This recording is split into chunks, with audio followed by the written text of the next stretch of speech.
Thank you. We have another question from the audience. Yes, my name is Dave Corbin. I'm a retired public health professor. I have a question about the culture survey.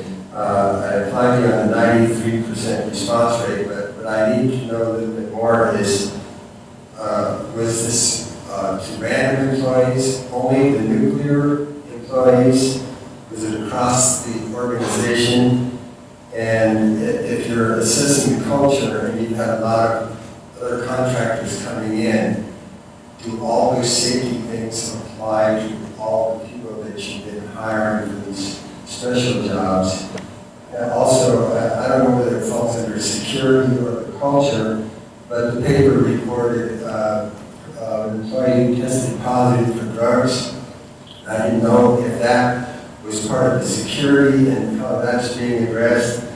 And then probably my biggest concern is, I hope that all of these things that you're doing would have occurred whether or not you had a flood. Mr. Bannister, do you want to go ahead and answer the question regarding the state of culture survey? I'll do that.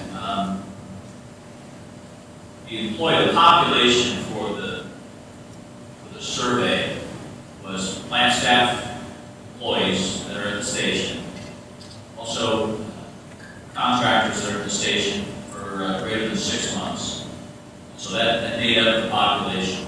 There were also people that provide services, OPPD employees that provide services, were also part of that interface with the nuclear staff, were also part of the population. So it's more than just the people at the station that partake or had the opportunity to partake in the survey. The other question I had, you asked a question about do our standards and expectations apply to more than just the nuclear employees? We bring a consultant in, etc. Do those same standards apply to those people? I mean, the answer to that is absolutely yes.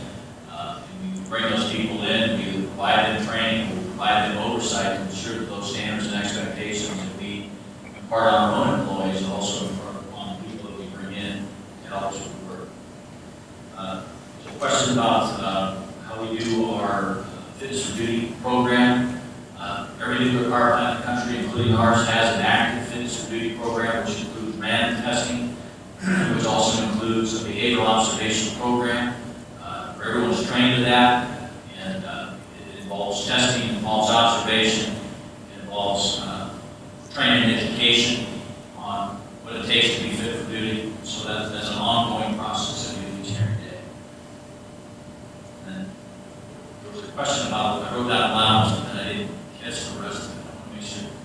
Did I get the last part of your question? I didn't catch the last part of it. The question was where this happened. Concerns with the safety. With the safety culture? Safety and the plant itself. Well, we do ongoing safety culture assessments using a process. We're part of an alliance that does bring in people from other plants to do the culture assessment. The difference with this assessment is we use an independent third party to do it. And I'll tell you that probably going forward, we'll do some sort of independent assessment. We learned a lot of insights that we hadn't gotten by doing it with our other processes that we've done in the past. And so this is a little bit different, but we do perform a safety culture assessment every other year.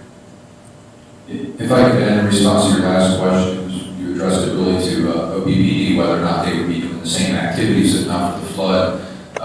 From an NRC perspective, the flooding was just one issue that had us look at Fort Campbell Station and whether or not to put them under a special inspection process.